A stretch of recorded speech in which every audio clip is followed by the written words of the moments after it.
This episode of the Boss Rush Podcast is brought to you by, well, you. If you want to learn how to support the Boss Rush family of podcasts, head to bossrush.net or our Patreon at patreon.com/bossrushmedia. Thanks for helping us build something better.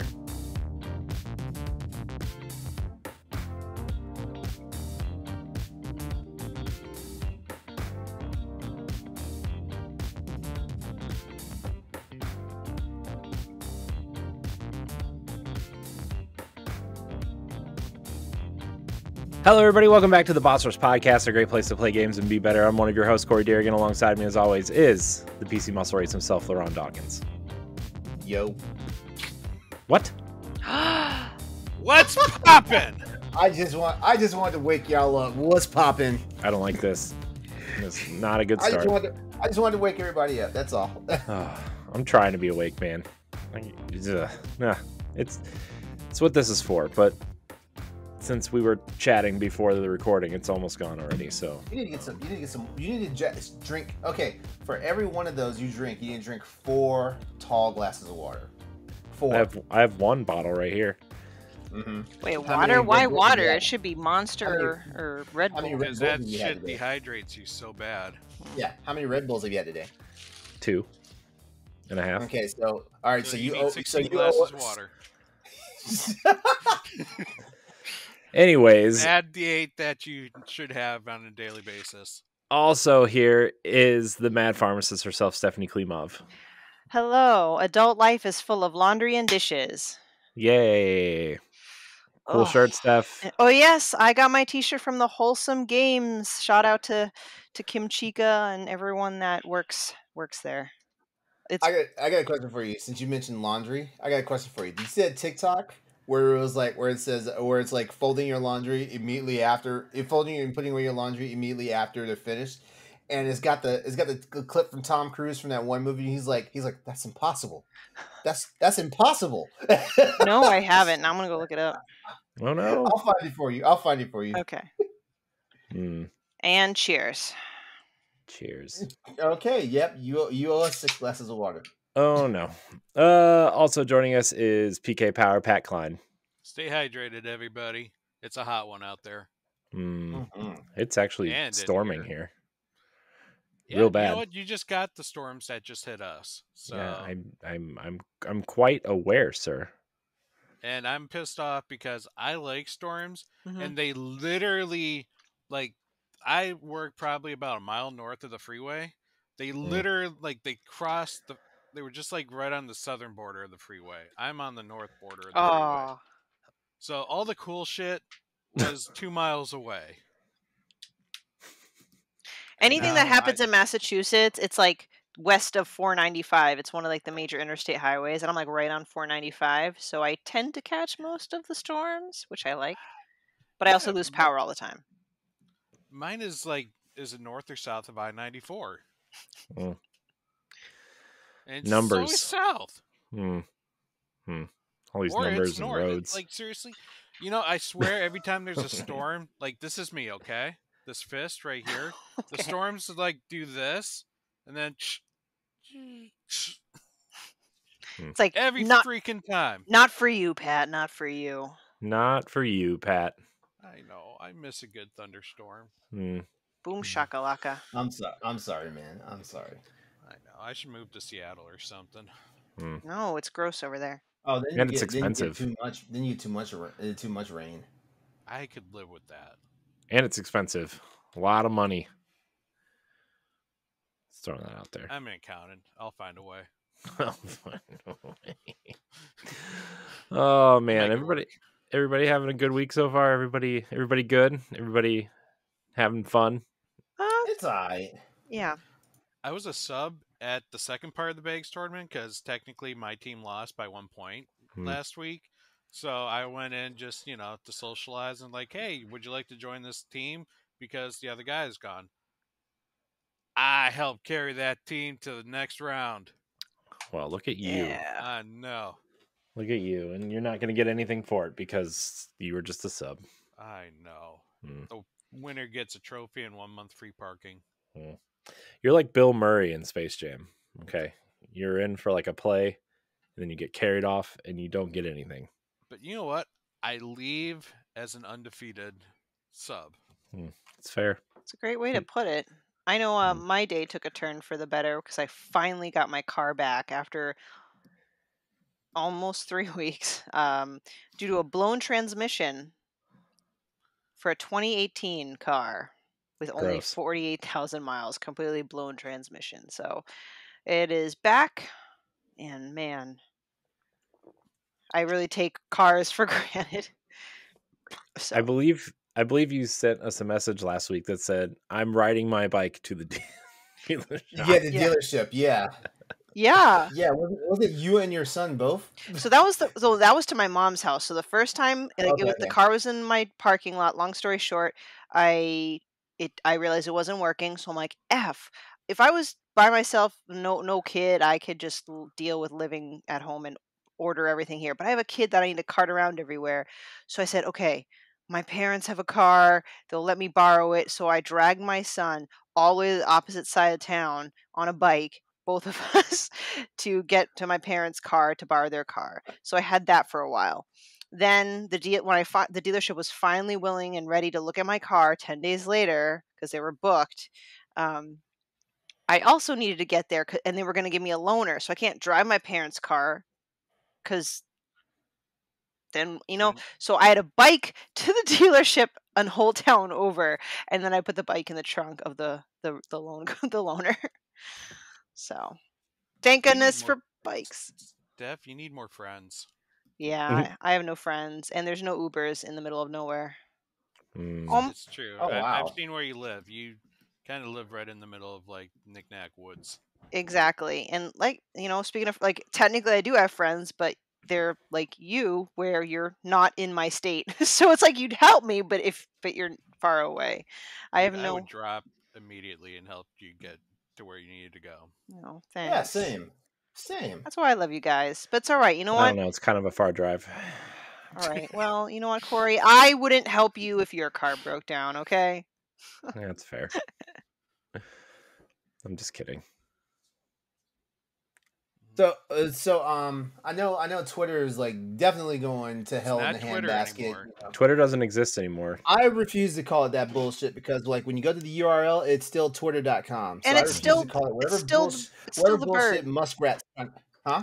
Still No, the bird it's logo. an X. Mine's still Yeah, the bird. Still the bird logo. Still the well, actually no, I have the X on mine, so there's that. But you can still tweet. The button says tweet. You know, you can still retweet and all this stuff. So It's I don't know what supposed the to be a fuck's going yeet on. soon. That would actually be pretty cool. That would be pretty cool, actually. But anyway, I was going to ask you guys because I'm not sure how often you guys peruse Twitter now. Since all this bullshit's been happening and stuff like that. But did you see the tweet going around where it says there's always one? And you got like a pod of dolphins swimming, and there's one doing fucking backflips through the water.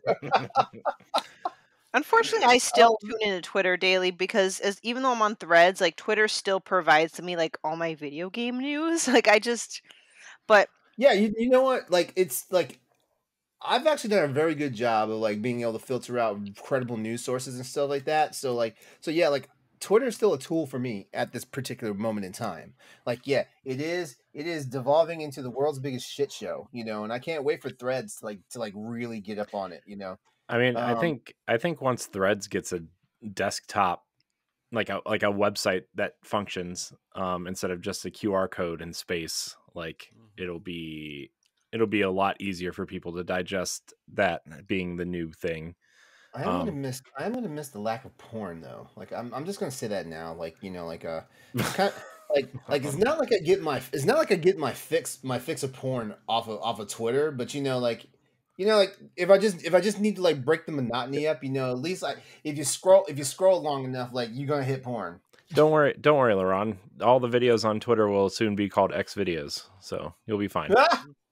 That's probably what he's trying to do with it. That's probably exactly what he's trying to do with it. You'll be fine. You'll get enough. Trying to find the future mother of his children, the future mothers of his children. Speaking of X, did you know that that URL x.com is banned in like 15 countries because of its association with porn? Yep. I'm which not is surprised. hilarious. I'm not surprised. Oh man, he really didn't think this through, did he? Yeah, Also, he I has like this- his generic font. You know what? You know what? All the Okay, you know what? I think we gave him too I'm much just gonna credit. I'm just gonna say it like like whoever's editing this in post, like they can like bleep all shit out, if they want to. But all his dick writers swear up and down that like this guy is like a fucking genius and stuff like that. And I'm just like, no. I'm like he probably has some smart ideas, but like most of the shit is from like the people he's hired, through Tesla and SpaceX and the other program, which was like supposed to be like this wild ass monorail system that just never doing nothing. I think this is the world's biggest tax write off at this point, but I I don't know, also like think this he guy. let his ego get to him. Like, I think Yes. now he's surrounded by people who Well, just tell him yes.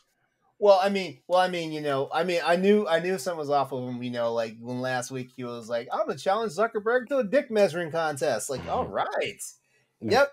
This guy is smart, right? He's smart. Yeah. Okay. He's appealing to his crowd, which tend to be I'm like, dude, younger. I'm like, dude, if you want to see his wang, just send him a text in the middle of the night asking you up. Yeah, well, he's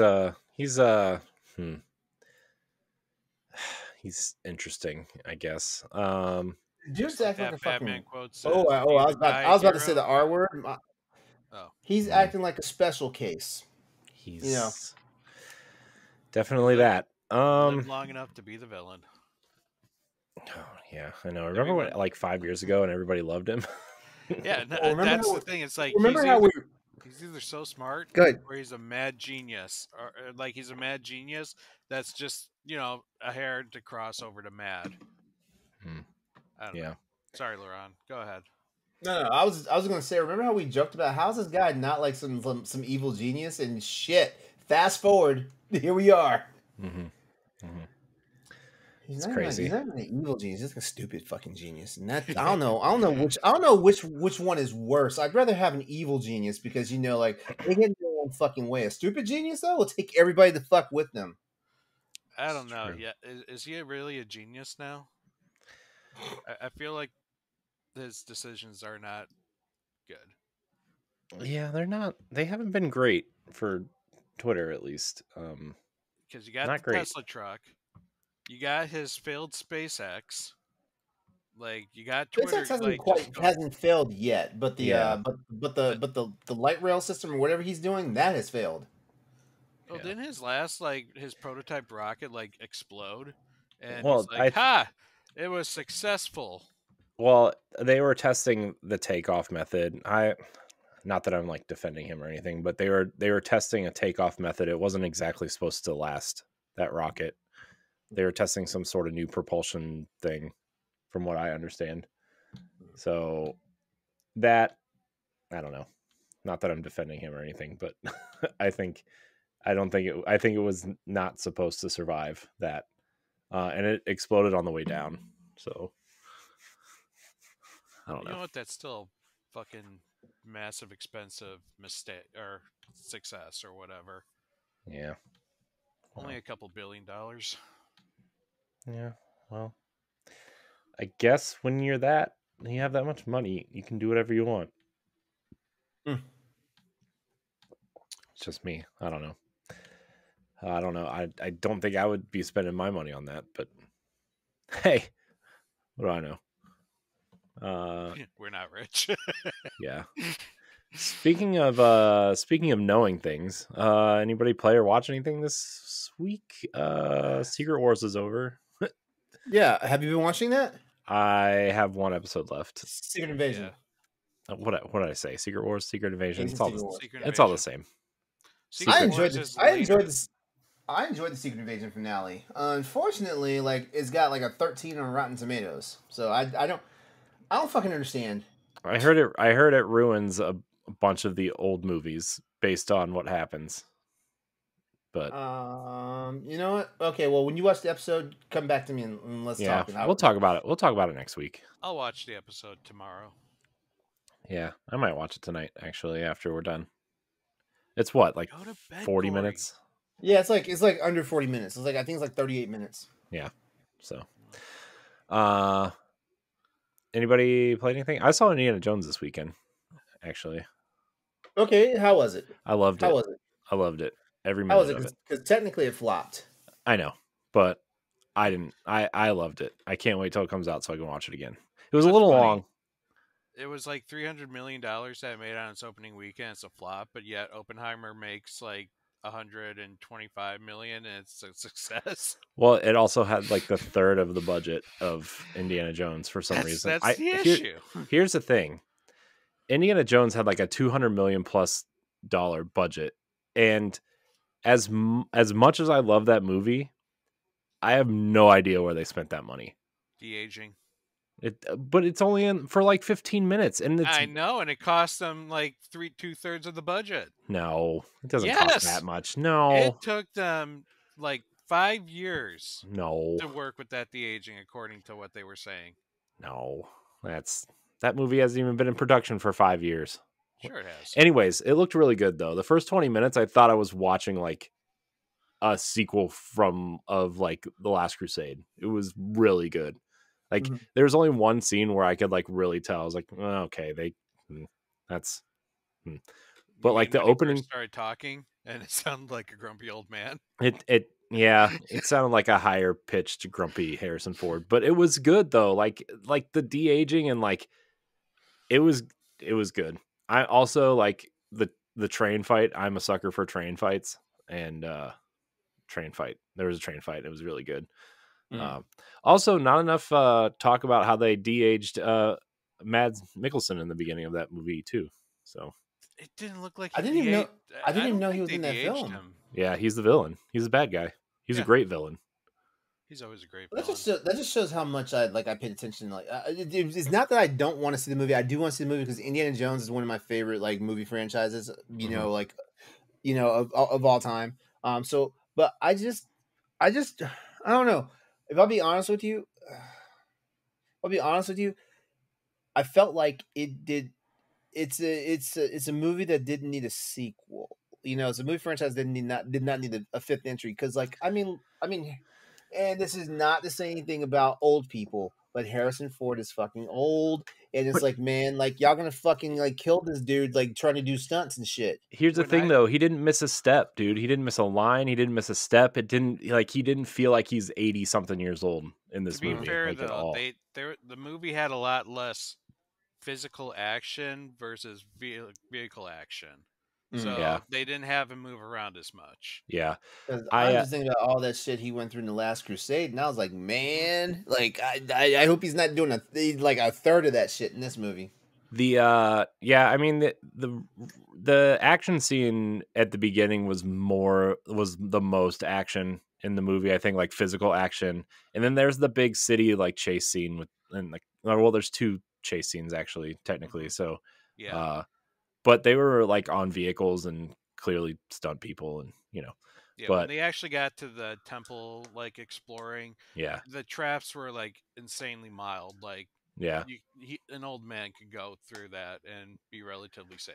Yeah, I mean, a couple things with like without spoiling anything, but like to explain why certain characters aren't in it. I like that explanation. It was like certain characters are talking about Shia LaBeouf, right? It was kind of a cheap way out, but whatever. Anyways, but I really liked it. It could have been 20 minutes shorter, probably, to be honest with you. But overall, I think it might be my third favorite now. Oh wow. Yeah. Okay, so you still recommend seeing it? Yeah. Oh yeah, I'd probably put it at 3 as well. It's you've seen it too, Pat? You saw it too? Yeah. Okay. Yep. I mean, Last Crusade's my favorite, but I've had like over the last couple years, even since we did the standard def episodes of Indiana Jones, I've grown to appreciate Raiders much more than I used to. Awesome. I mean, Raiders, I think was a serious movie. It was a serious movie. Like, it didn't feel as adventure-y and blockbustery as like the Temple of Doom and the Last Crusade. I do. I do think Raiders is the best movie, but Last Crusade's my favorite. I will put that caveat I will on it. go Last Crusade, Raiders, Dial of Destiny, Crystal Skull, Temple of Doom. Yeah, that would be my order too. Wow. That would be my order too. I Wow, like I Crystal love me Skull a some lot Temple more of than Doom. most people do, though. I love me some Temple of Doom. I don't think Crystal Skull is better than Temple of Doom. I think it's much more watchable than Temple of Doom at Temple this of point. Doom got weird. Like I mean, I love Short Round. Crystal Skull had aliens in the end of it. Like that was weird too. But I want to say, like, I think Crystal Skull is a much better movie than people give it credit for, except for when Shia LaBeouf swings with the monkeys. That's a terrible scene. And then the whole alien thing at the end that for like 10 minutes is bad. But I actually really like the beginning. I really like a lot of that movie. The chase, like the motorcycle chase scene through the school is awesome. Kate Blanchett did a great job. So I'm a Crystal Skull defender, everybody. I also want to note that I still like Temple of Doom. It's just, it's like when you're ranking Zelda games, right? And you're like, this one's the worst one, but it's still like an 8 out of 10. Which one's the worst one? Which one's the worst one? What, Zelda? Yeah. Skyward Sword. Yeah. Easily. No, it's Triforce Heroes. That's a spinoff, doesn't count. All the spinoffs are bad. The best spinoff is Link's Crossbow Training, but that's because it's a Twilight Princess spinoff, and I will defend it. But Indiana Jones: Dial of Destiny is a great movie.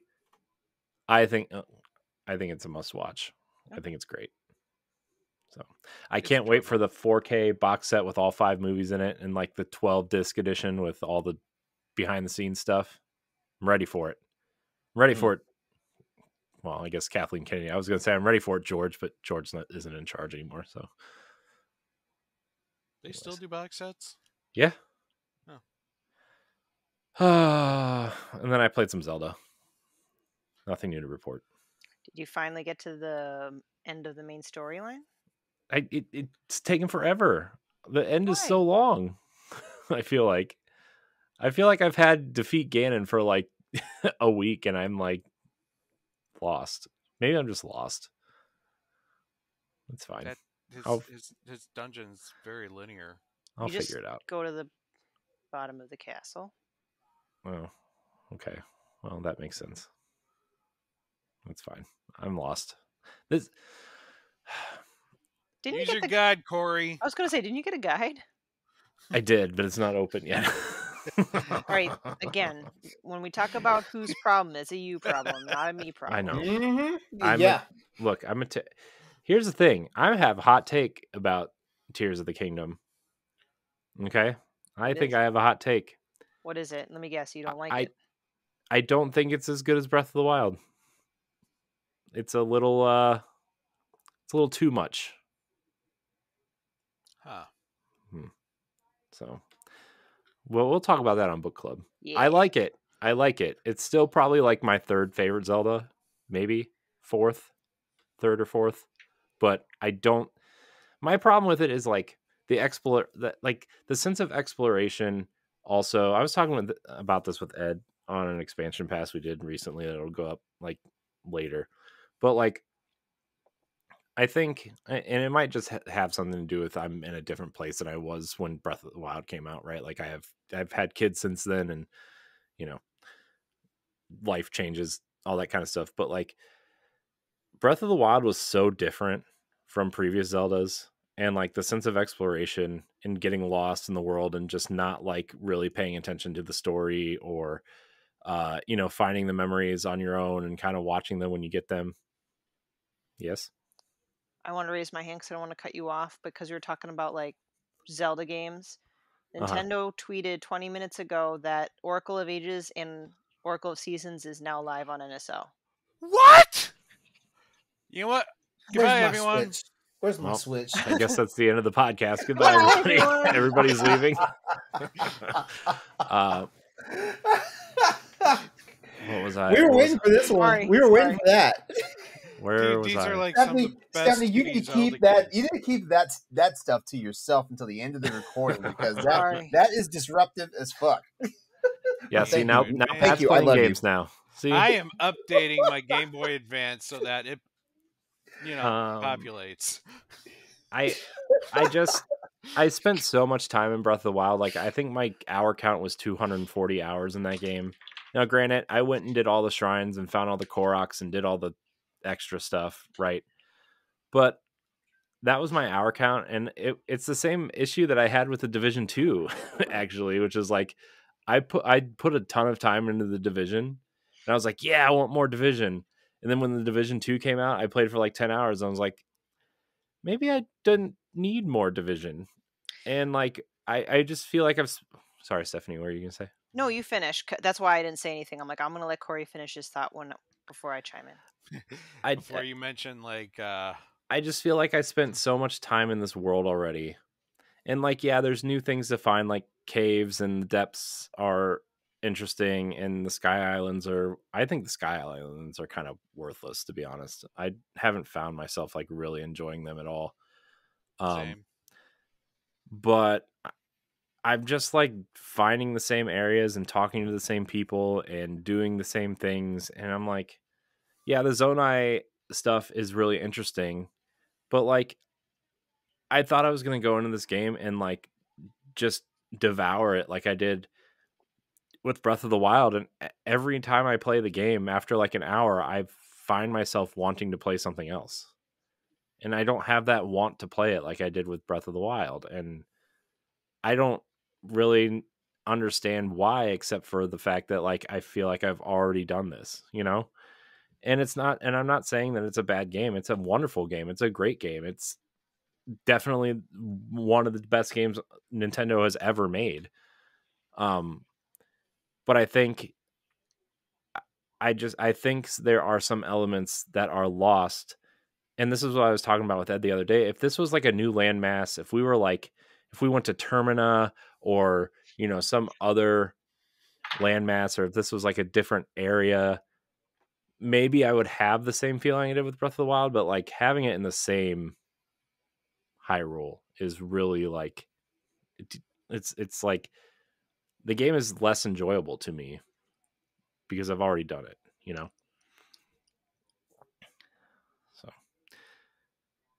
okay, I'm done ranting. No, it's all right. That would make for a great like last part of our book club, talking about comparing the two. And I know the Zelda cast has had discussions on that. And for just to provide a quick high level on the way I view it, if I were to look at the two completely in its own vacuum, not with Tears of the Kingdom not necessarily being an immediate sequel. I mean, it is, but if I were just judge the games independently on their own, I think I might still fall on camp Tears of the Kingdom. But your statements are completely valid, because if you're coming off hot from Breath of the Wild, Tears of the Kingdom is kind of just more of Breath of the Wild and then some, like on steroids. Yeah. Thankfully for me, the things that I like, the things from Tears of the Kingdom are just happen to be the types of things that I like, which therefore moves the needle a bit for me in that favor. But there are so many things that Nintendo, damn it, Nintendo is like the only company that can do this, that can get away with literally doing almost the same thing, but just changing it very slightly. And oh my gosh, it's a new game. Yeah. So it's interesting. We're not changing it at all and still paying $60 for it. Right, like the Korok thing, like just some basic thing. Same thing. The only difference is you can do the two Korok things. The end prize is not any better, if not the same, spoilers, as the first. They could have at least swapped them out with Skulltulas or something, just to make it a little bit different, but they didn't. Yeah. That too is like, I mean, aside from like the 10 extra Koroks that you find or whatever, right? Like the ones where you have to send them to their friends, like the Korok stuff is exactly the same. Like, I'm going to dive in this pond because there's a circle here, or I'm going to lift this rock and there's one underneath it, or I'm going to shoot the 3 apples. So that's just, man, the world is great. The characters are great. I do love the characters. I just wish it was taking place somewhere else, I think. But enough of that. We'll save that entire conversation for book club. I just I don't know. I was having this feeling like the last couple weeks trying to play this game. So, anyways, enough about me. Who wants to go next? Well, I'll go. Go ahead, LeRon. All right, so as far as what I'm playing right now, I'm currently playing Final Fantasy VII Remake Integrate on the ROG Ally, and yo, I don't know if I can't stress it enough, but playing AAA games on a handheld, with really good settings, like is a fucking game changer. That's all I'm gonna say about that, because I watched The Little Mermaid last night. The And new one? yes, and I'm here to tell you that was a gorgeous film. Okay. That was a gorgeous film. It was written very well, and I didn't see a fucking thing wrong with it. Like it was a reimagining, but at the same time a retelling of the story and stuff like that. And I feel like they did a very good job. And it was great to see that this movie actually was a success in the box office. Because like I was worried because like there's fucking weird ass racist people out there. There's fucking weird ass illogical people out there. Like my roommate and I have been having an argument about like because he's in the camp. He's in the camp. They should not have recast. They shouldn't have recast. They shouldn't have cast Ariel. As not white. And I'm in the camp that mermaids don't fucking exist. So it doesn't matter who the fuck portrays them. Yeah, I don't understand. Look, they needed somebody who could sing, right? And she won out. So who cares, right? Yeah, that's what Disney said too. Disney said they needed someone who could sing. Like the best person won the role. Yeah, I think who plays Sebastian? David Diggs, that's his name, right? Yeah, I think he did I think he's great for the part. He's great. Yeah, I feel like everything was done well. But man, Melissa McCarthy as Ursula was a trip. Like, man, that was honestly out of all the casting decisions, that was the one I had that was the one I had like the doubts with, because I was like, y'all not gonna get a sassy black woman or like a drag queen to play this person, I'm sorry, not this person, this thing. What was the other thing people were mad about? Oh, Scuttle was Aquafina instead of a dude. I'm like, and you know what? She had some of the best fucking lines in the movie. I'm like, talking seagulls don't exist, you morons. Can we get all offensive when they make a fish what it really looks like? One thing that did bother me though. One thing that did bother me though is like Scuttle actually goes underwater and talks. And I was like, I don't remember that happening at all in the movies, in the original movie, the original animated movie. He stuck his head underwater, but he didn't go underwater. Yeah. All right, so like the reason why I avoided watching it has nothing to do with who was cast as Ariel. I just know it tends to sound bad when someone says I'm not seeing it, which I guess I never made that statement. I've just been hesitant to, and that's more because The Little Mermaid is my top 3 Zelda. Whoops, mine's still on Zelda. Top 3. Okay. Good night, everybody. Top 3 Disney movies. It's that, The Lion King. I already forget what the third one is. So, okay, so Lion King and Little Mermaid are like the top 2. No, but it's top 5. So the live action remakes so far have like, for me, they've been underwhelming. They've been underwhelming. Yeah, so like that's why I haven't been to see it, because I don't want to be underwhelmed by one of my favorite Disney movies in my lifetime. But hearing what you said, LeRon, now I feel a bit more comfortable and willing to see it. It is absolutely worth a watch. All right, cool. It is worth a watch. It is worth a watch. And I'm not gonna win hearts and minds by what I've said tonight. But you know what? If you're out there, you're listening to me, and you hear the words that are coming out of my mouth right now, like, it's entertaining. And if you like watching movies that are entertaining, watch this movie. Stick your fucking disbeliefs, leave it at the door and whatnot. Watch this movie. You might actually learn a thing or two about like people of a different skin color while you're at it. For the most part, plot wise, is it true to the Disney story, or did they? It's true to the story. It is. Okay. It is. There now I'm gonna tell you guys right now. Like I've only seen the animated movie once. I've only seen it one time. I mean, every now and then I've caught bits and pieces of it. You know, when back when ABC Family or whatever it's called now, Freeform now, back when when they would actually like play like have the movies on and stuff like that.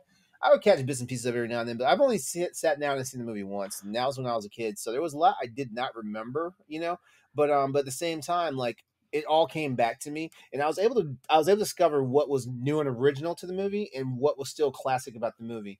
And for the most part, 93% of the original movie is all there. Okay. You weren't Nice. mad that they changed the words to the songs? They did? Who was mad? Who was mad? Well, the People. Kiss the Girls song, because Yeah. it obviously implied, hey, you should force yourself on a woman, Okay. and that's why they changed it. Unpopular opinion, but I feel like I can at least say it because I am a cis female. When I hear that song, I am not offended, nor do I think they're encouraging men to force themselves on women. I think that's a step too far. And again, that's just my interpretation. People can interpret in any way that they want. That's what art is for.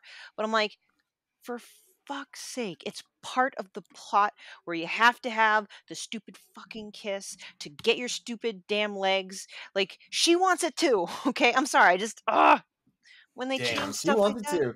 too. She wants it too. She does. I'm sorry. Like, see, that's another It's thing. like, oh my gosh, I have a vagina now. I'm going to say that if a man said that in court, that wouldn't hold up. No, I know. And like, this is why I don't work for Disney. But like, sometimes I just feel like, fine, if you want to go freaking change everything because it offends someone, fine. I just feel like this is what I'm afraid of. Like, you're changing things just because, like, I don't know. Sorry, just keep going. Well, It's you saw what everybody's mad about the Snow White movie now, right? yeah, I know. She's Latina. Latina got cat. Well, there's two things that I feel like I'm getting from it. Like they cast a Latina person to play Snow White, and the seven dwarves are not actually going to be dwarves. Nope, they're just 7 people, and a lot of little people are mad that they didn't cast. It's gonna be really. It's gonna be more offensive to me if like the 7 dwarves are just short dudes. They're not. There's been set photos leaked where like they're just people. Wow, that's Like disappointing. 7 gay people, so that Wait, they don't offend isn't that that a the woman lived whole in the same household. Original title? Snow White and the 7 Dwarfs. Actually, Yeah. I don't think the original fairy tale was that though. Oh. So No, it's just Snow and White. I think there was 8 of them in the original one. One of them dies. Oh, I hope it's not Dopey I don't know. I or Grumpy. It's Doc. Yeah, it's Doc. It's actually Mushy dies, the one you never hear about. Oh boy. Anyways, yeah. So the original Brothers Grimm fairy tale was just Snow White. So yeah, that was the title. All right, fair enough. Yeah. Yeah. Anyways, Little Mermaid, good. That's good. everything. That's everything for me. I tend to always talk about video games. So like I want to talk about like TV and movies this time. And they stealth dropped the new episode of Star Trek on Saturday. So like Nice. I had to stop what I was doing. I was at a party. I stopped at what I was doing to watch that new episode of Star Trek. Nice. Well, it was amazing.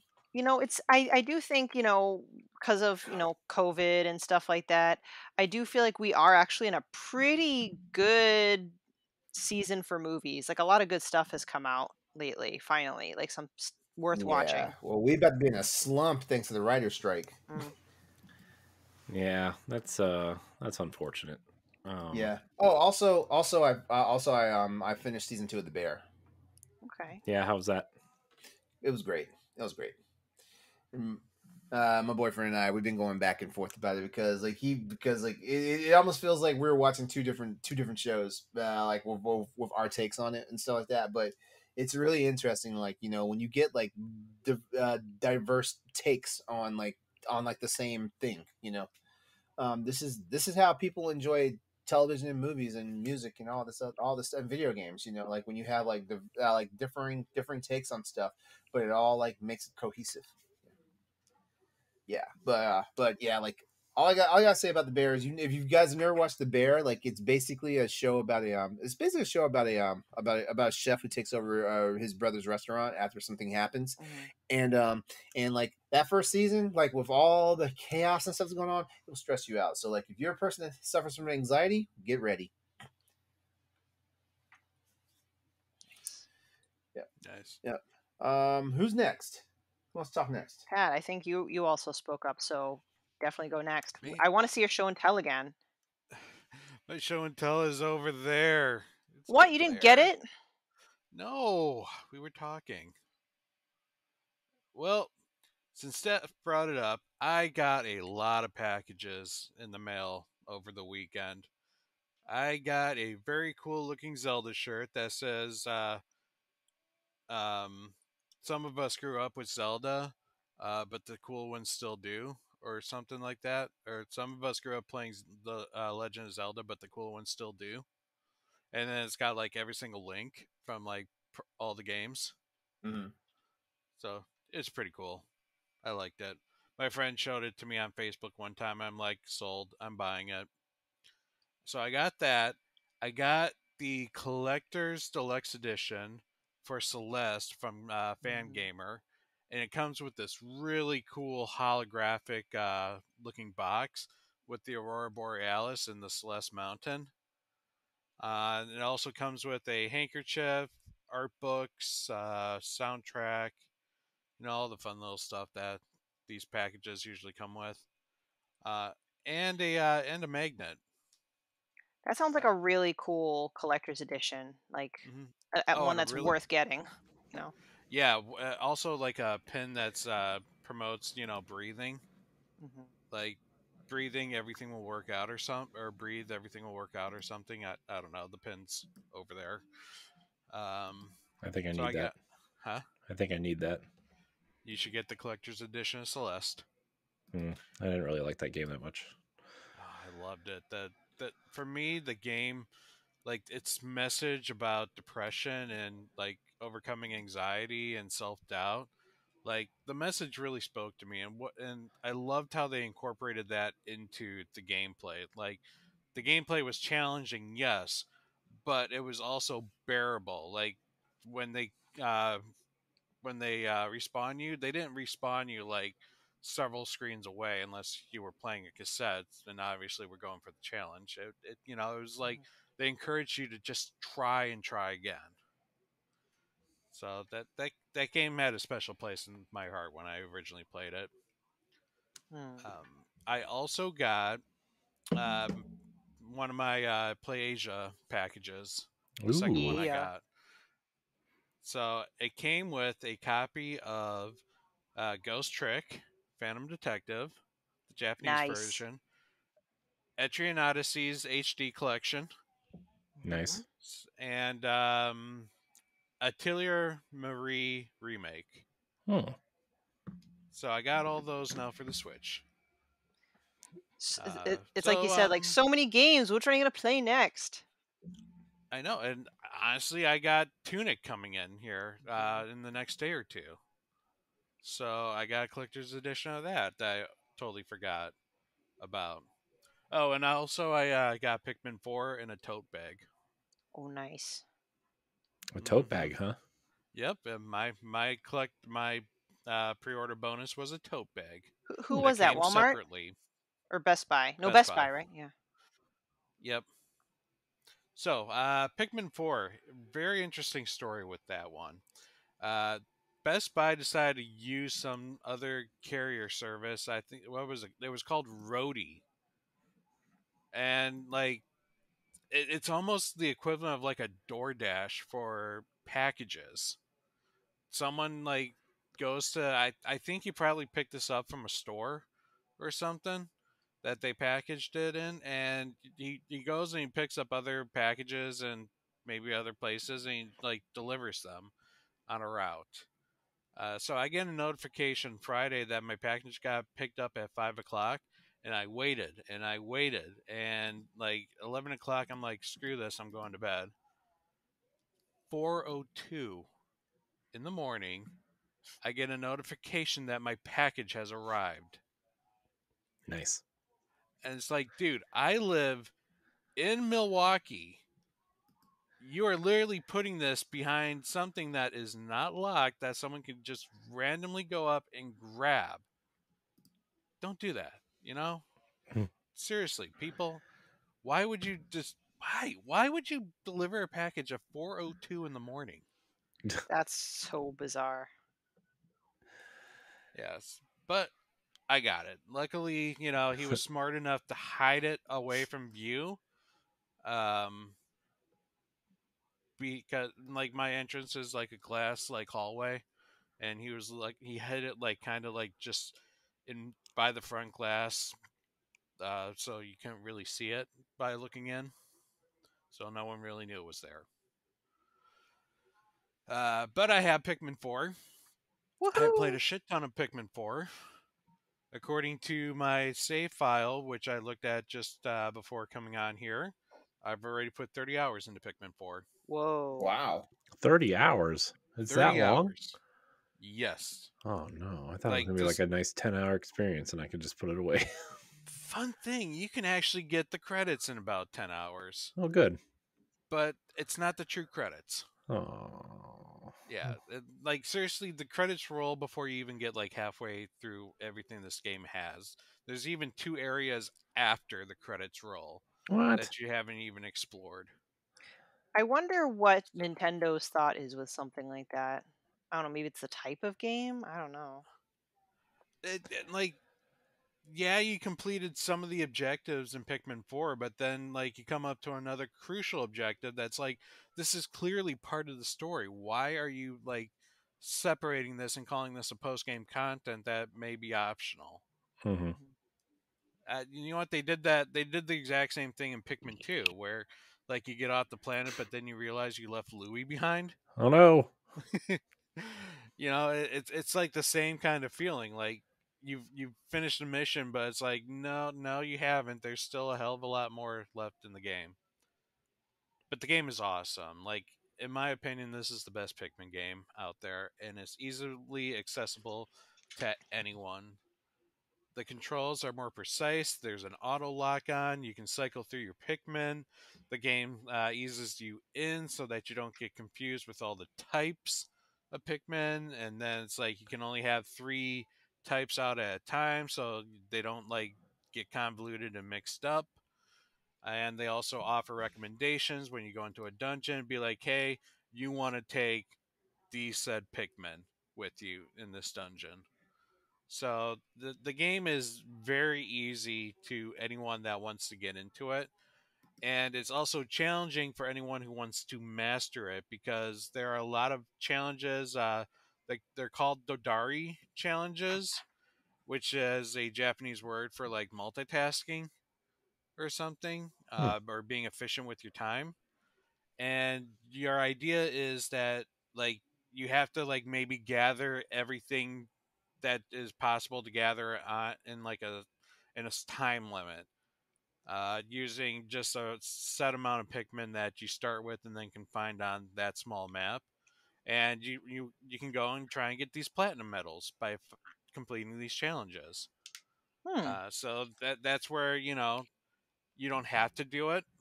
Like, you can easily succeed in like story wise, as long as you get the bronze medal, you can continue on like you succeeded it.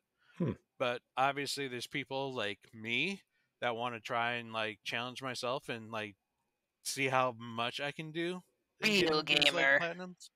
Yeah. Gamer. Capital G. Yep, I'm a gamer. I master my Pikmin.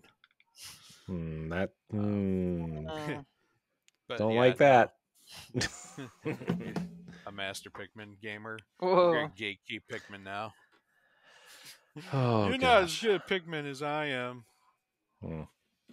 I can do it without killing one Pikmin, can you? No. without using the rewind feature, which is another thing they added to the game, is if you screw up, you can rewind time. Like it's like a soft reset, and you can do better. Cool. Yeah. Highly recommend it. Does Pikmin benefit from that feature though? Oh yeah, like if you make a mistake, like Pikmin 2, you literally had to reset the game. Yeah. Reset the game or restart the mission? No, No, you had to reset reset, start over. Oh. Yeah. Otherwise, like in the dungeons, like the game had a autosave feature in Pikmin 2 where each floor would save, but you can't actually restart the floor. It's either restart the whole dungeon or reset the game, go to your save file and start the floor over. Yeah. Okay. Yeah. So, this one, if you like you didn't plan something out right and you lose like 50 Pikmin because some stupid fat slug rolled over them, it's just a matter of a rewind time button or option. So, yeah, it's awesome. Also, I played a little bit of Atelier Marie. It is the very first in the Atelier series, which is a long-running. I think it's got like 20 entries in the series now. Wow. But they come out with like a new Atelier game every year. But this is their 25th anniversary, so they decided to remake the original one that started it all, and America has not gotten this game. This is a first. And I decided, I played some, like I tinkered in them a little bit, but I have friends that absolutely love this series. It's a series where you play, it's an RPG series, but the original is more of a management series than it is RPG, where you play as a failing alchemy student, and the teachers have like, they decide, you know what, this person is getting the absolute worst grades. Why don't we set her up with a special curriculum where we'll give her her own alchemy studio, and she has to make an object of good value within 5 years. Otherwise, she fails. Just like how a normal education system works. Yeah. Yeah. Sounds right. Pick the worst student and give them a shop of their own, rent free. Yeah. Sure. Anyways, yeah. So that's it's great. Like that's the plot of the game. Like the game opens up like during times where knights and mages are, battling like good and evil. There are a lot of people that just have normal lives. This is the story of one of them. I like that. So, That's very charming. yeah, it's like this game doesn't necessarily like you can go against like I think it has multiple endings depending on how you like what kind of path you choose. The game is a very non-linear. They introduce you to the world and its mechanics, which is basically you want to try to be the best alchemist that you can, and you have 5 years to do it. During those 5 years, you can choose to slack off, which is one ending.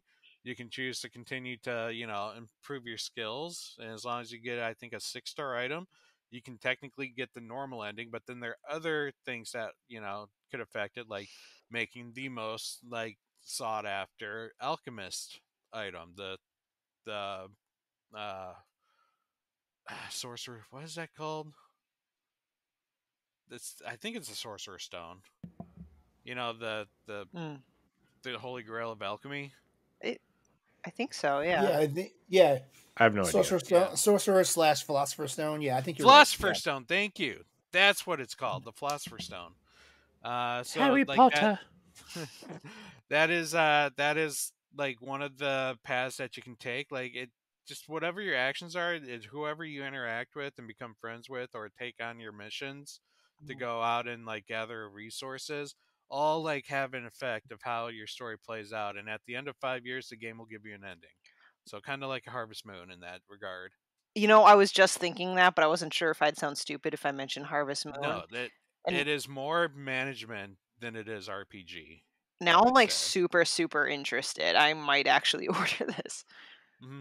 this game is also very bare bones. Okay. Like, I know the alchemy systems in future ones get more complex with like traits that you can add to your items.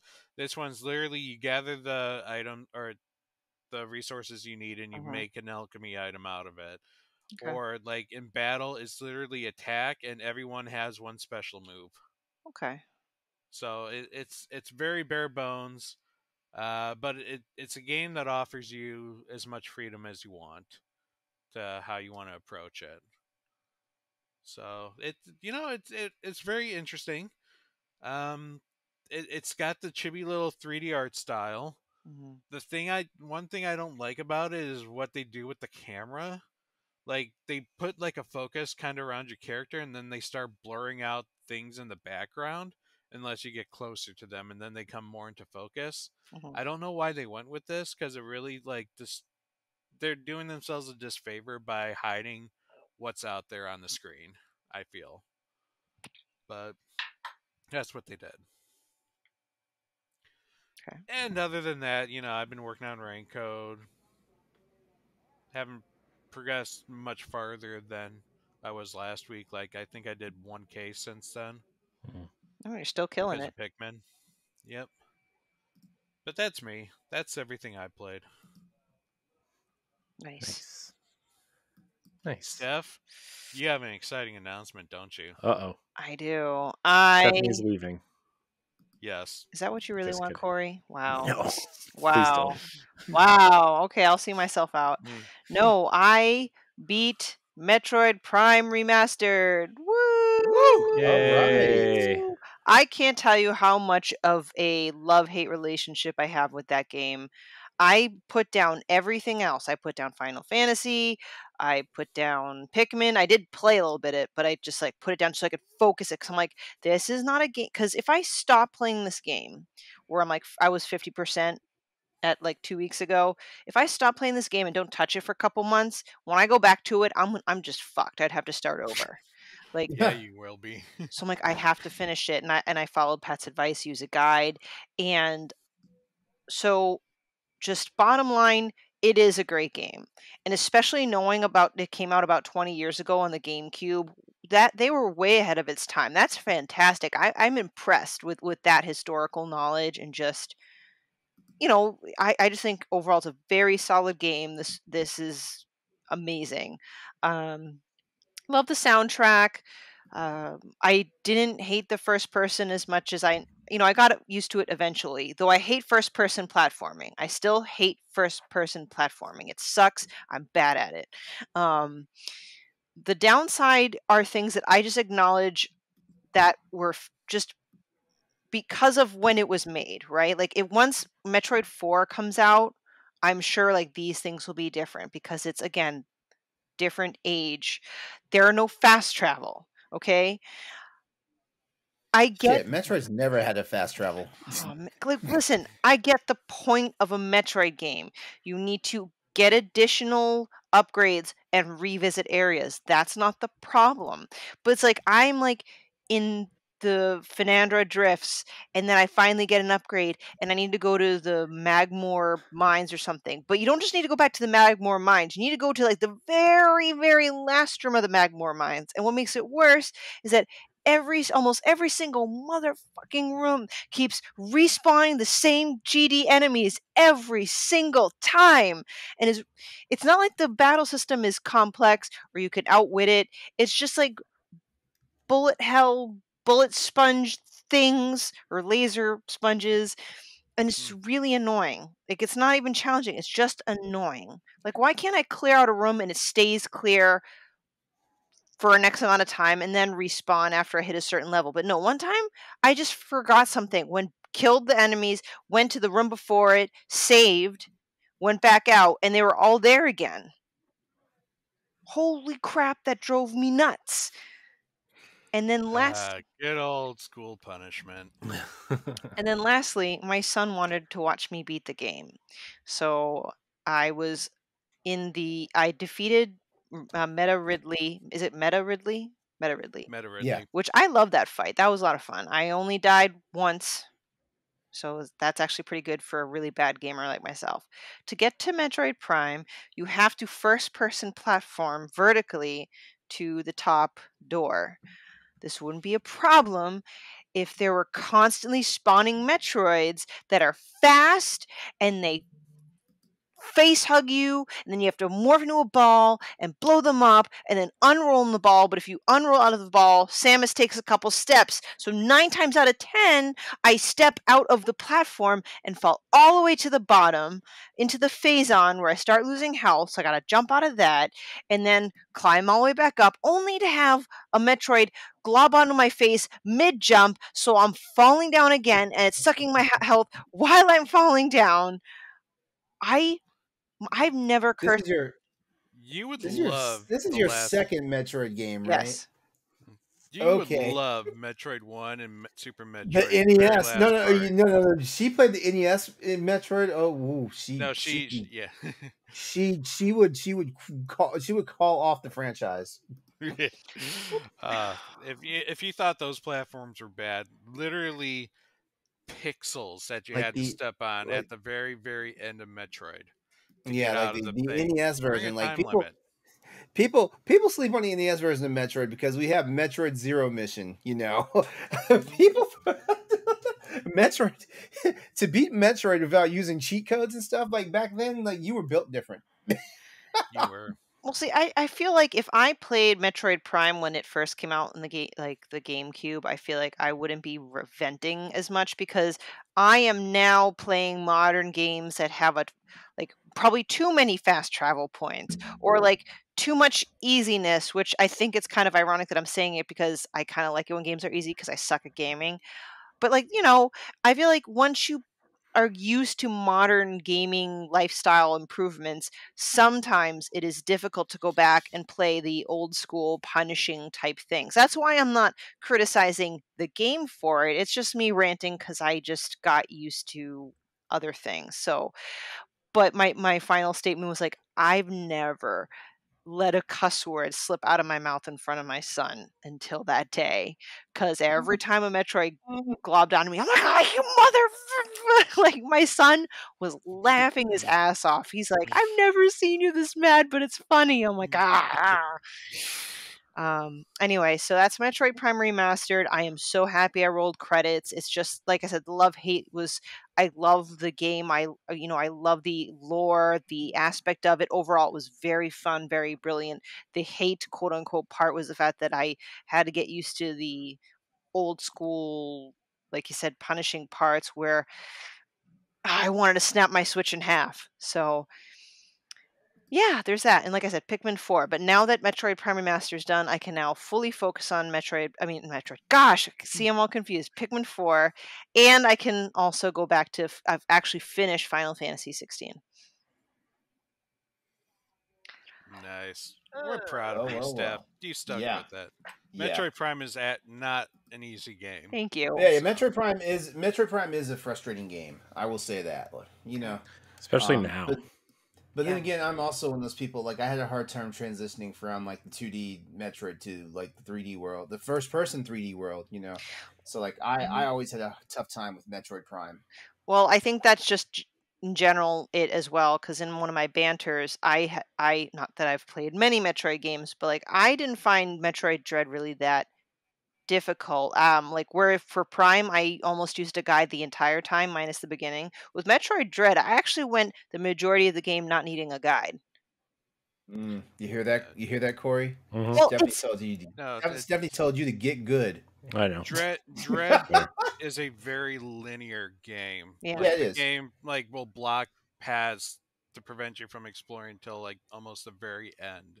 Yeah, whereas Dread will let you walk all the fuck back to the beginning before you realize, oh, like this is not where I'm supposed to be.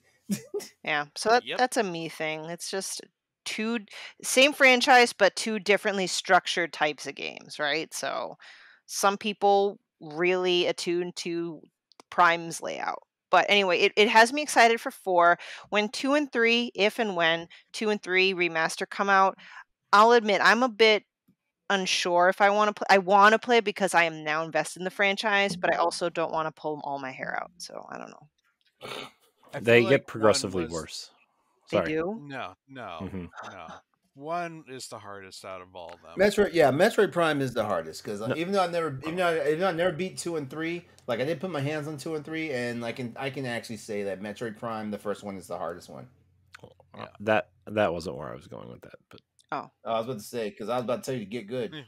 I was saying like story wise and Oh. just the game in general. I think 1 is the best, 2 is good, and then 3 kind of also was on the Wii, and I hated the Wii, so you know. Honestly, go Pat.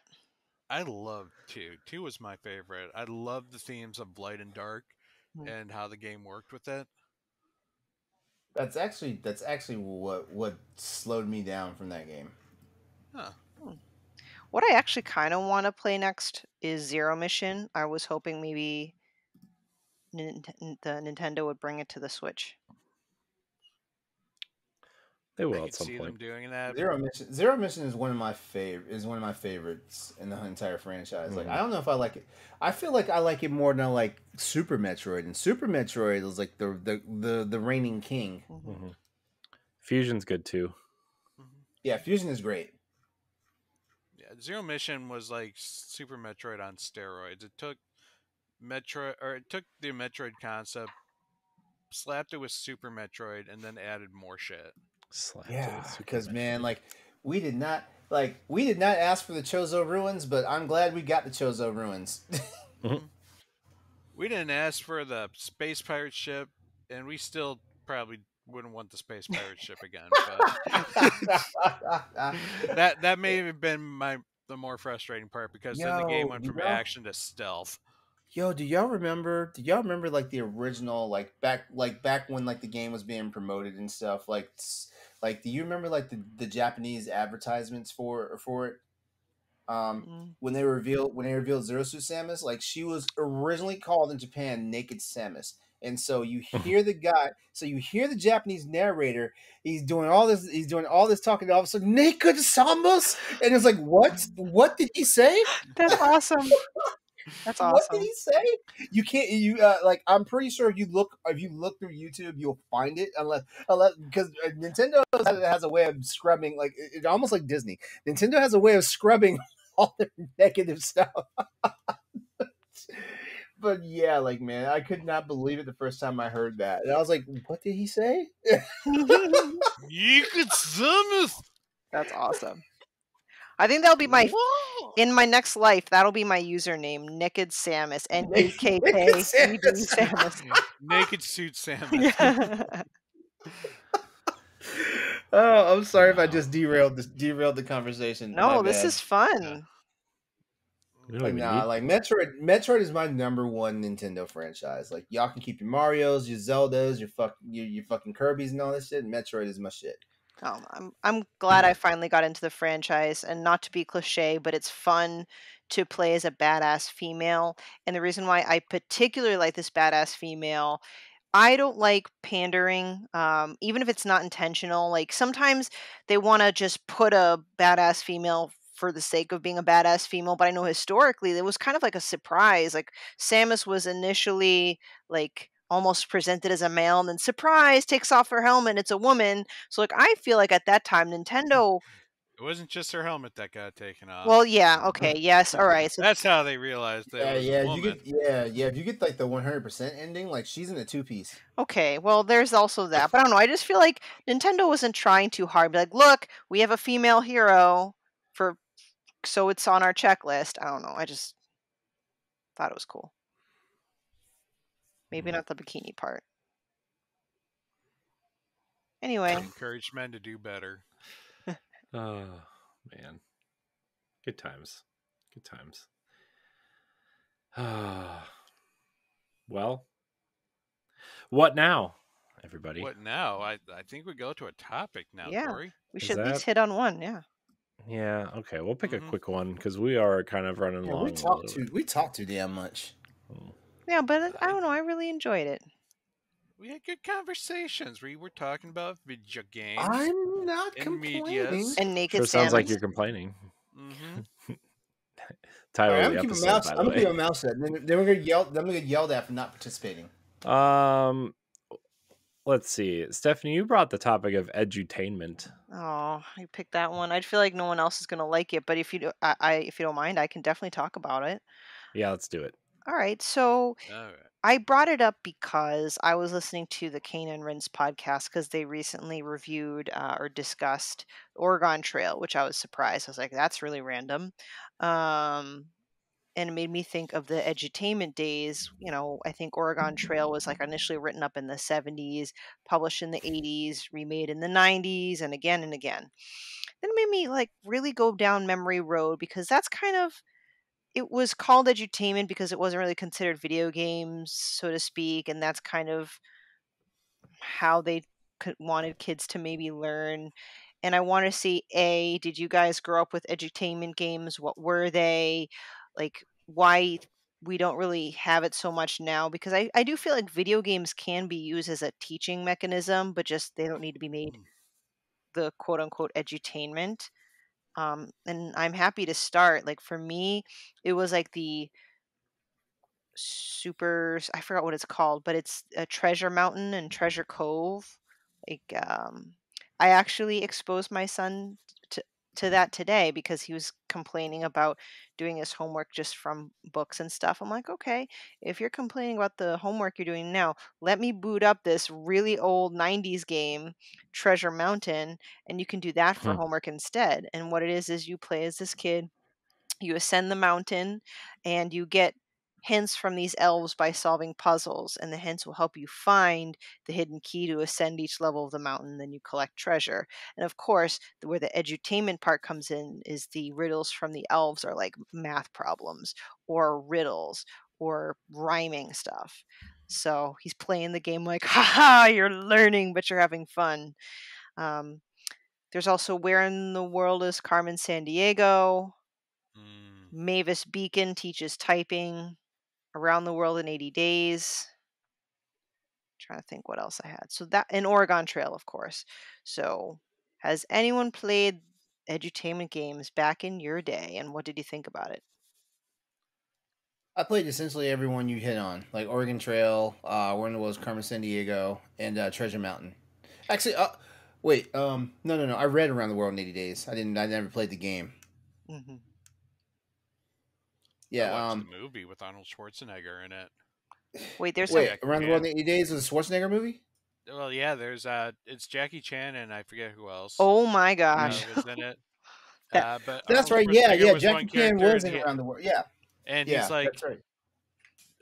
he's like, I have a wife for every day of the week, but Tuesday. Would you like to be my Tuesday? Or something Wow. like that. Now I enjoyed not just the Where in the World is Carmen San Diego the game, but like the TV show the TV game show that spawned off of that, as well as the two animated shows that were on Fox Kids. Don't forget all I the used to. books, man.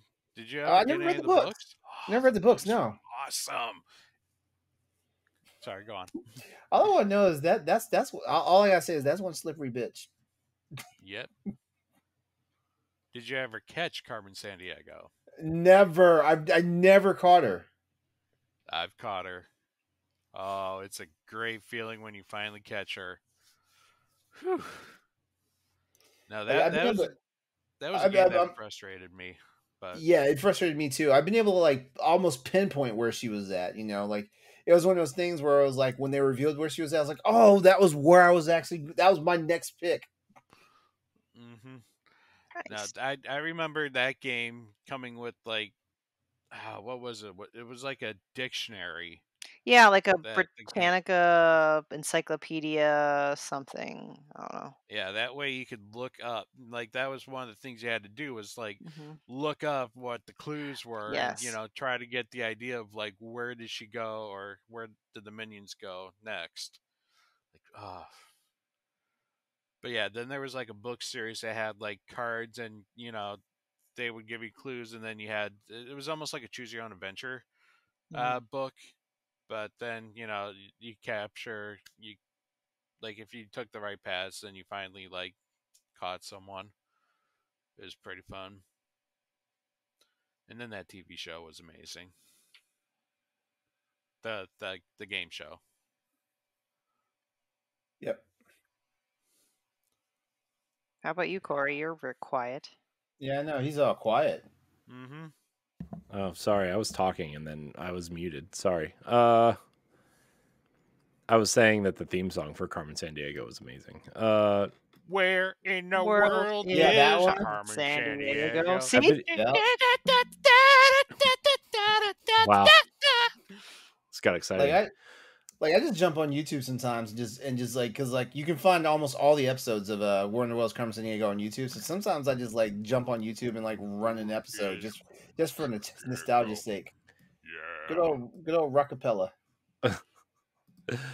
Oh man, good times. I mean, for me, it was Mavis Bacon teaches typing. For the most part, I did a little Oregon Trail in the like really, I don't know, early days, I guess, of whatever. But it was mostly Mavis Bacon teaches typing. There was some what was the Mario one? Not Mario Mario. teaches typing. No, not that Oh. one. The other one. The Mario's missing? yes, Mario's missing Mhm. was I remember one. that. What else? That was great education too. Yeah, that was I didn't understand the game because I was dumb and I thought that it was a Mario game and I was trying to run around and jump on stuff and it was like not that. Nope.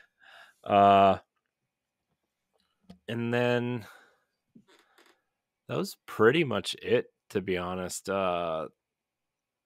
In terms of edutainment games, I thought there would have been more. Carmen Sandiego, I did a little bit, but that was more of like the entire class participated in this Carmen Sandiego thing, and like, you know, we we had one computer in the classroom, and then the teacher would be like, "No, answer this question, and then I'll click the button," and it was like, Mm. you know. I know, isn't that how different things are now? Because kids have access to maybe not one for every child, depending on the grade, but pretty much a laptop or Chromebook per kid. And, sometimes I would hear my son talk about some educational games that he plays. So I'm a little out of touch of it, but I kind of want to not only satisfy my nostalgia, but like kind of expose him to what I grew up with, which is why I introduced him to Treasure Mountain. I definitely want to do Oregon Trail with him. Um, when I was in primary school, I remember it was Mavis Beacon and Oregon Trail, and as you can imagine, all the kids would prefer to play Oregon Trail because it's a little bit more fun than Mavis Beacon. Got to shoot a gun at the animals. Yeah, you just click. It's like, haha. But then I'd get upset because I would kill 10 buffalo and you can only bring back like a fraction of the meat that you picked up. But I'm not really quite sure if I learned anything from the Oregon Trail other than learning that life kind of sucks and sometimes it's out of your control and you I might learned just, I learned what the hell dysentery was. yeah. I don't think I ever learned what it was. I just thought it was funny. I was like, oh well, I guess we got sick and we died because it's the olden times. And So. I learned that you always use a guide to cross the river Mhm. because any attempt that you try to do on your own will Oh result yeah, in death. you did. Do you guys feel that at the 80s, 90s edutainment was the no, because video games existed in the 90s, but like, do you think edutainment was like a precursor for video games, or do you think they kind of like were separate and going along their own parallel paths? I mean, there was I won't lie, that's actually how I got into video games was through edutainment, through a Sesame Street delivery game. It was like something I played to death when I was young. I mean, I don't think it was like a focus for video game entertainment, but like there was at least a market that they tried to hit up with some of these games. There was one that you guys didn't hit, Sim City. I remember doing that one for it was architecture class. I don't Really? feel like I don't feel like. Oh wow. Okay, that's an Or interesting not. tool. There was like a drafting, like a Uh drafting course, and one of the things we did was we made a Sims. Like we had a week where we built up a city, and we got graded in how well we, made a successful city. And you had an asshole teacher that basically like ran a freaking like a cataclysmic event through your city when it was time to turn in the grades. Like someone had Godzilla come through, someone had a nuclear meltdown, the other one had aliens. Yeah, I think we had that option turned off, but Actually, I do remember some of my teachers when games like Sim Earth and Sim Ant and all those came out, like a lot of teachers got really creative using those. Mm. surprisingly, Ubisoft has actually been doing very well with the education games. Okay. One of the things they try to hit up with the Assassin's Creed Yeah, is a discovery tour. which is awesome, by the way. Really? Yeah, the Discovery Tour stuff is really awesome. Like it's like a you like there's no combat or anything. You just walk around the world and walk up to like landmarks and stuff, and they'll teach you about it. That's It's neat. really cool. They kind of have you go like hit cursor to cursor, so you're exploring. The one I was very familiar with was the Egyptian one because there was achievements behind that one. Ooh. So you'd be exploring the tomb, and they bring up like points like describing like the architecture or like the significance of various things. It's really neat. And then you also got to think of Rocksmith as well as could possibly be an education game. Like Right. that's teaching you how to do guitar, like Hmm. legit teaching you how to play a guitar. Mm. Yeah. Well, I mean, if we want to go not just like beyond children, I mean, isn't Flight Simulator used in a professional setting? Hmm. Hmm. Yeah. I mean, it was originally designed to train pilots. So, So isn't yeah. that cool? We go from Oregon Trail dying of dysentery to learning how to fly a plane. Yeah, there's that there's that military training game that was really popular too for a long time. I forget what it was called. They literally just shut it down like a couple months ago. Oh. I forget what it was called though. But it was like it like taught they used like they released it as a game, but like they used it in military training to like teach snipers about wind, like gauging the wind and these types of things. Interesting. Yeah. Man, I I forget what that game was called. But yeah. don't know. I kind of wish I paid more attention to what kind of games my kid was playing in school just so I can be able to talk about it.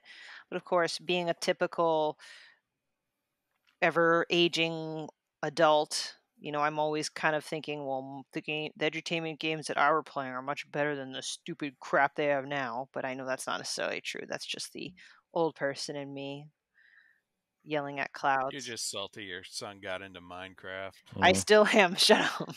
Yeah. Minecraft. Yeah, for story time, he is now making me read through the entire Minecraft block encyclopedia. I'm like, great. What? Yep. We do like 10 or 20 pages a night. What? I'm like, I hate this. Wow. That's You funny. should at least get that Minecraft Telltales game so that it's at least a game. Wait, there's a Telltale Minecraft game? I Two think there's 2 seasons. seasons of it. Yeah. What? How come Yeah. I've never heard of that? And Patton Oswalt is the main character. And the guy who plays Pee Wee Herman's the villain. Yeah. Okay. Dude. All right. I'm going to go look for learn that. something new every damn day.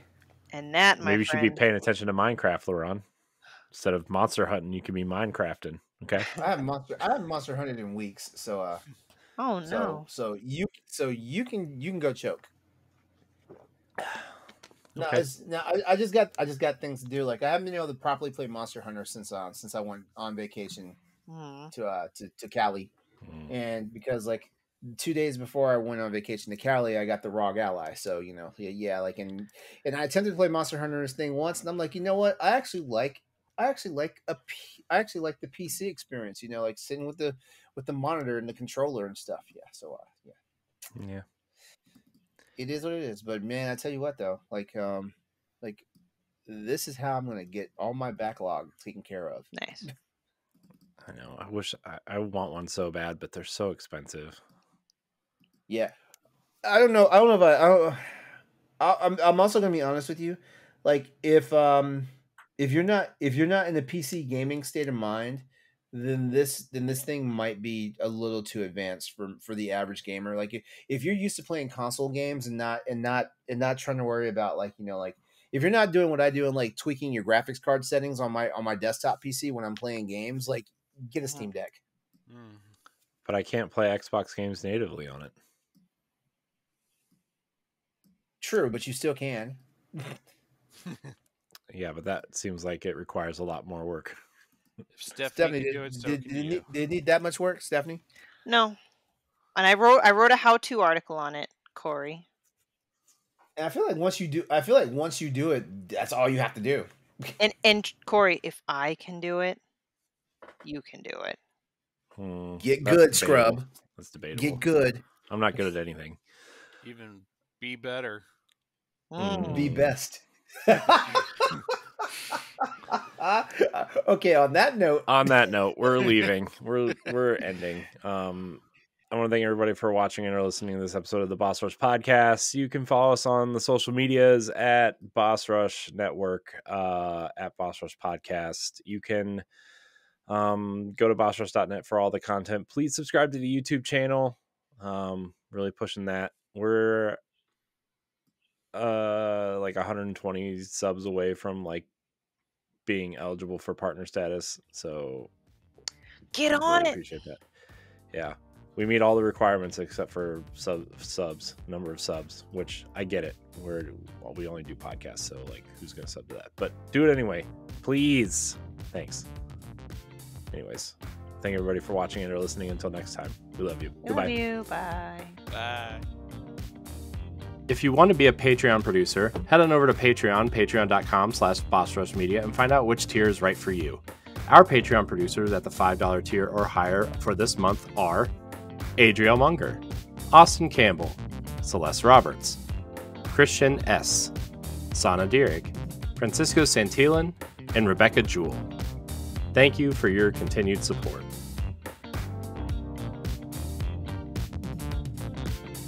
The Boss Rush Podcast is a product of Boss Rush Media, LLC, and is recorded from our headquarters in Akron, Ohio. This show is produced, written, and directed by me, Corey Dierig. My co-hosts are Stephanie Klimov, LeRon Dawkins, and Edward Barnell. You can find Stephanie at Klimov_author on Twitter and Instagram, as well as on the EXPcast. You can find LeRon at Exodus803 on Twitter, Instagram, Twitch, and YouTube, and also on Crossroads, the video game podcast. You can find Edward at ThatRetroCode on Twitter and Instagram, as well as hosting Nintendo Power Block. You can follow me on Twitter and Instagram at IamCoreyInHD, and find me hosting Tower Casuals, the Destiny podcast, and co-hosting Nintendo Power Block. Find the Boss Rush Podcast on all social media platforms at Boss Rush Podcast. You can also follow Boss Rush Media and the Boss Rush Network on all major social media platforms. Join the Boss Rush Network Discord and Facebook groups to interact with other friends and fans. Thanks for listening, and we'll see you next time.